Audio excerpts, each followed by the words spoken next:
let me start by sort of giving the bigger picture that I work with.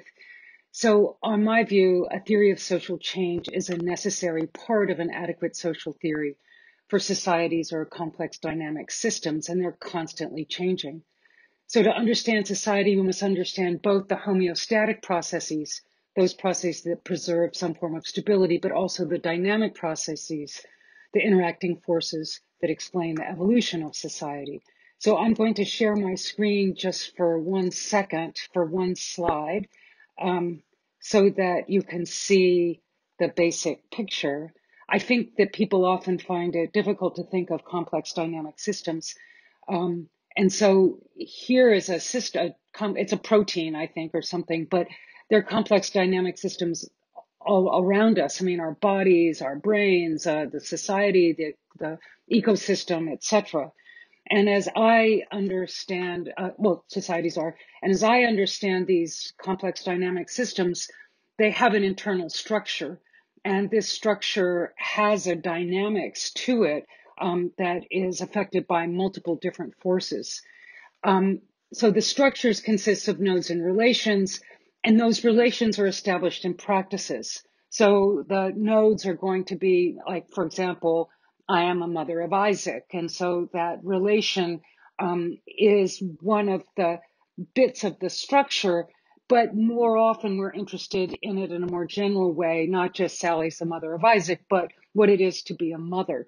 And that is, in my case especially, not a biological relation, but it's a legal and social relation because Isaac is adopted.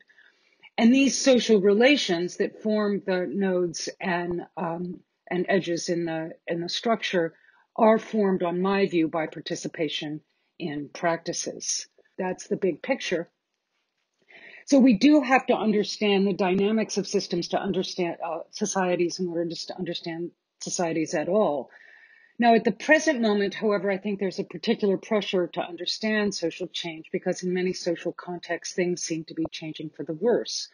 There's a recognition of this and a desire to reverse the trend.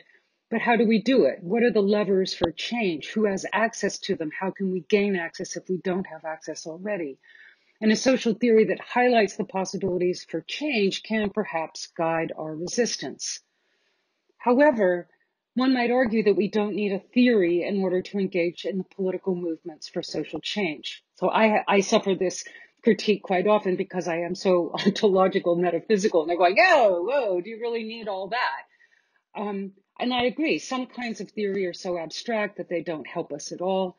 Other kinds of theory distract those of us who are drawn to the beauty of cognitive complexity from what's actually happening to whom and why. And theory can as much serve to obscure as it enlightens. This is a theme in Audre Lorde's work and in the work of Black feminists over generations. In 1988, Barbara Christian wrote The Race for Theory as a critique of then recent pressures to theorize in literary studies in particular, but I think she had in mind feminist theory more broadly and critical race theory as well. And here's a quote from her. She says, "The metaphysical language of the new philosophy, then, I must admit, is repulsive to me, and is one reason why I raced from philosophy to literature, because the latter seemed to me to have the possibilities of rendering the world as large and as complicated as I experienced it, and as sensual as I knew it was. In literature, I sense the possibility of the integration of feeling knowledge, rather than the split between the abstract and the emotional in which Western philosophy inevitably indulged," end quote. At the same time, drawing on Lorde's classic paper, Poetry is Not a Luxury, Barbara Christian affirms that members of marginalized groups, quote, "have always theorized, but in forms quite different from the Western form of abstract logic. How else have we managed to survive with such spiritedness the assault on our bodies, social institutions, countries, and our very humanity," unquote. So theorizing in itself is not the problem on her view. It's how and why we theorize that matters. So Christian says, another quote, "My major objection to the race for theory, as some readers have probably guessed, now really hinges on the question, for whom are we doing what we are doing when we do theory? The answer to that question determines what orientation we take in our work, the language we use, the purposes for which it is intended. I can only speak for myself, but what I write and how I write is done in order to save my own life. And I mean that literally. For me, literature is a way of knowing that I'm not hallucinating, unquote.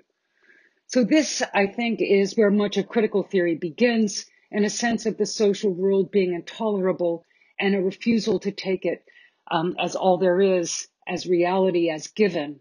And with this, there's a hope that if we collectively shift to a new paradigm, we will create a more tolerable way of life. In short, the hope is that there's a way of doing theory that's not just a matter of describing the world, but that can provide a paradigm shifts that are potentially emancipatory. I want to emphasize, however, that on my view, cultural change and paradigm shifts are not just in the head, and in this I follow Althusser. He says in Ideology and Ideological State Apparatuses, in discussing his thesis 2, that ideology is material, he says, an ideology always exists in an apparatus and its practice or practices. This existence is material, unquote. Ideology critique on this view is not just about changing minds, but changing what people do, how they're agents in the world. To change a paradigm is to provide a way to become different kinds of social subjects, and we do this, I think, by changing practices. So my own approach to social theory is practice first. We become social subjects by engaging in social practices.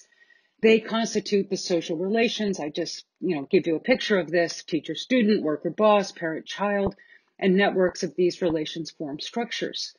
And following William Sewell, practices involve three components, as I see them: culture or social meanings, resources, and human agency. Now, Sewell was concerned to address the long-standing complaint that structural explanations preclude human agency, and showed that structures constrain but don't determine human agency. Just as a language provides a grammar and a lexicon that we use to make intelligible utterances, but doesn't determine what we say, culture provides effectively a similar toolbox of social meanings and a dynamics of meaning change, and we're agents and can use the social grammar and lexicon to make new meanings. However, it's a mistake, I think, to focus on the ability of an individual to act differently as a key to social change. Of course, we need individuals to act differently, but an individual acting differently is not enough. For many people, so much of their life and well-being depends on the existing terms of coordination, and it's hard to imagine even acting differently, much less doing so. Individuals who act differently are punished and marginalized. Collective action offers some hope, but organizing across differences is never simple. Key to sustained social change, I believe, is change in the multiple factors that condition intelligible agency: change in the material resources, material conditions, and in culture. And this includes changing practices and structures of law, politics, and the economy. So one benefit of a practice approach is that it disaggregates some of the factors that contribute to the stability of practices. Any human behavior is conditioned by multiple factors. Consider sitting down for a meal. What conditions what we're doing as we're sitting and eating together? Certainly, the physical demands of the human body, the geographical context and the edible things in it, the historical, political, and legal context that makes certain edibles salient, available, and safe, like the Food and Drug Administration in the US, the trade pacts that allow certain things to be imported, the economic constraints on what we can afford, and the social meaning of the different foodstuffs, the time of day, the cuisine, etc. That is culture. So we don't, when Donald Trump served fast food burgers to a NCAA football champion team at the White House as a celebration, people thought it was ridiculous. And because he was, not that he was misreading the social cues and the social meanings, he probably did it on purpose. And in fact said things like, "Oh, I know you like this kind of food, so that's why I ordered it," where it seems to have a class and race insult embedded in it.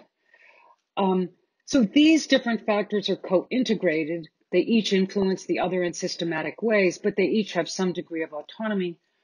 Climate change, which is kind of the geographical context, affects what can be produced or not in a particular region that's edible, that changes what's available to eat, which changes the local cuisine, and changes in the legal framework can have substantive economic effects, and the economy clearly affects who goes hungry and who is fed. These factors in a way interact in ways that are not deterministic and are hard to predict. We have to always keep in mind that no one, no institution, no domain of activity is in charge. Such systems spontaneously self-organize without external intervention or central authorities. Changes in the material conditions may occur by natural disasters such as hurricanes and earthquakes, or by collective action, etc., and social change results. Changes in culture also occur. In the United States, the LGBTQ and marriage equality movements have changed what it means to be gendered, and this has had a widespread impact and also backlash on the structure of family and society. Cultural paradigm shifts are often sourced in movements. Social movement changes. Social networks are key to both stability and change. So social networks, if you think about the structure and the relations, those relations that are formed in practices, if you start engaging in practices with people in different social networks and expand your social networks, then you are exposed to and learn new skills, new cultural lexicons, new ideas. This is fertile ground for art literature. And it also changes what access you have to different sorts of material conditions.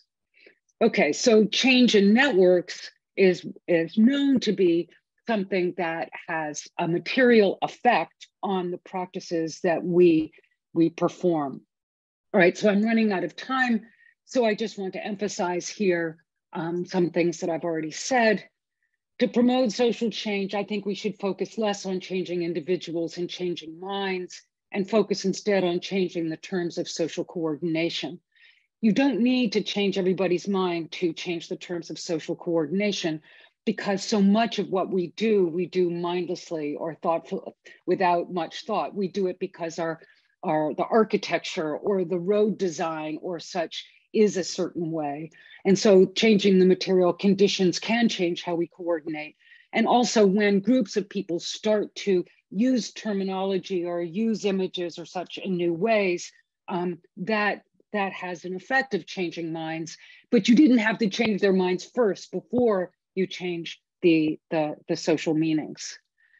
I also think that the ultimately social change happens by disrupting practices, and this is effectively done through reaching social networks to build a movement. But because practices are materially and economically entrenched, we have to literally rebuild our social world. So it's not going to be a revolution in the sense of a violent revolution that destroys it and then rebuilds it, but we have to rebuild it sort of plank by plank as we are at sea, as people like to say about the holism of thought in general. So theory is valuable by identifying leverage points, but how we go on and how we can go on better can only be worked out in practice. Thank you.